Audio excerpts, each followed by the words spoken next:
అస్సలాముఅలైకుం. నేను ఈరోజు వచ్చేసి హైదరాబాద్ నవాబుల హకీమ్స్ నెంబర్ 1 రెసిపీ చూపిస్తున్నాను, పంజేరీ హల్వా.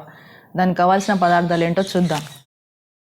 200 గ్రామ్స్ కాజు, 200 గ్రామ్స్ బాదం, 200 గ్రామ్స్ వాల్నట్, 200 గ్రామ్స్ పిస్తా, 200 గ్రామ్స్ చిల్గూజా, 200 గ్రామ్స్ కంగికే సీడ్స్, 300 గ్రామ్స్ బెల్లం, 200 గ్రామ్స్ సాబుదానా, 200 గ్రామ్స్ డ్రై ఖర్జూరా, 200 గ్రామ్స్ గోంద్,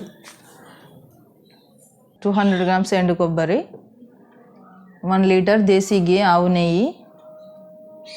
మనం తయారు చేసే విధానం చూద్దాం. ఫస్ట్ ఒక బౌల్ తీసుకొని కడాయి తీసుకొని కొంచెం ఘీ వేసుకున్న తర్వాత కాజు వేసుకొని ఫ్రై చేసుకోవాలి. ఇవి లైట్గా వేగిన తర్వాత ప్లేట్లోకి తీసుకుందాం.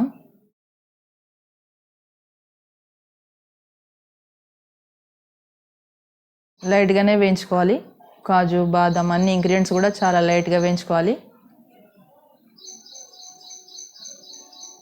ఇవి కూడా ప్లేట్లో తీసుకుందాం.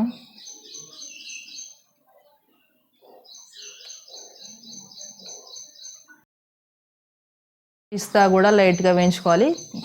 కొంచెం ఎక్కువ వేయించామనుకోండి చేదు వస్తుంది.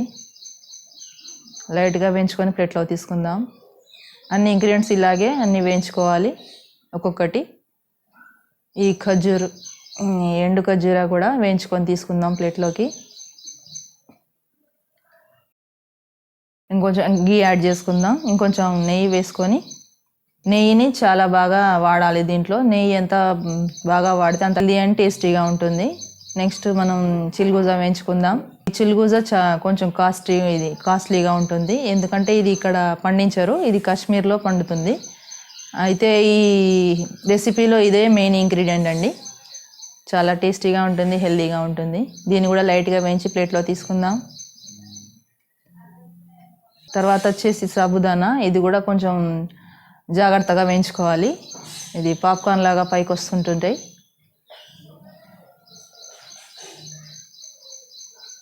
క్రిస్పీగా వేయించుకోవాలి. ప్లేట్లోకి తీసుకుందాం.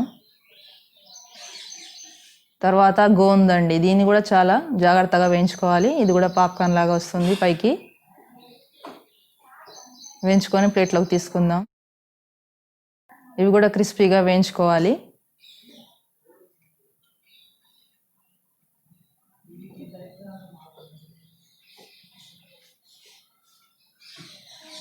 అన్నీ వేయించుకున్న తర్వాత గ్రైండర్లో వేసి మిక్సీ పట్టుకోవాలి ఒక్కొక్కటి. ఫస్ట్ గోందూను సాబుదానా పట్టుకున్న తర్వాత మొత్తం ఇంగ్రీడియంట్స్ పట్టుకోవాలి, పౌడర్ చేసుకోవాలి.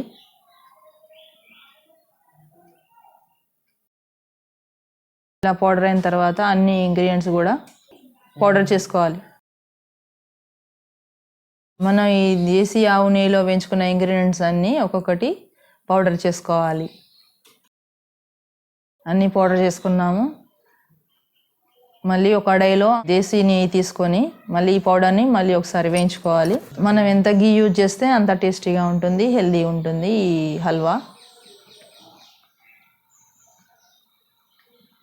ఒకసారి మొత్తం లైట్గా ఫ్రై చేసుకోవాలి. 10 నిమిషాలు బేసన్లో తీసుకొని చల్లారనివ్వాలి. తర్వాత బెల్లంను ఇలాచి గ్రైండ్ చేసుకోవాలి. ఇది కూడా దీంట్లో యాడ్ చేసుకొని బెల్లంను ఇలాచి మొత్తం యాడ్ చేసుకొని కొంచెం చల్లారనివ్వాలి. రెడీ అయిపోయిందండి మన టేస్టీ హెల్దీ పంజేరీ హల్వా. ఇది మన హైదరాబాద్ నవాబుల హకీమ్స్ నెంబర్ 1 రెసిపీ. ఇది చాలా టేస్టీ అండ్ హెల్దీ అండి. ఇది అన్ని రకాల జబ్బులను నుంచి మనల్ని కాపాడుతుంది, ఎందుకంటే ఇది చాలా అన్ని రకాల డ్రై ఫ్రూట్స్ మరియు ఘీ తోటి తయారు చేసాం కాబట్టి చాలా టేస్టీ అండ్ హెల్దీ అండి. మీరు ఇంట్లోనే తయారు చేసుకొని మీరు తినండి. మీ చుట్టాలకు, పిల్లలకు, పెద్దలకు అందరికీ తినిపించండి. డైలీ 2 స్పూన్స్ తినండి. చాలా హెల్దీ అండ్ టేస్టీ. మీరు కూడా ట్రై చేసి చూడండి. లైక్ చేయండి, షేర్ చేయండి, సబ్స్క్రైబ్ చేయండి. Thank you for watching. Allah Hafeez.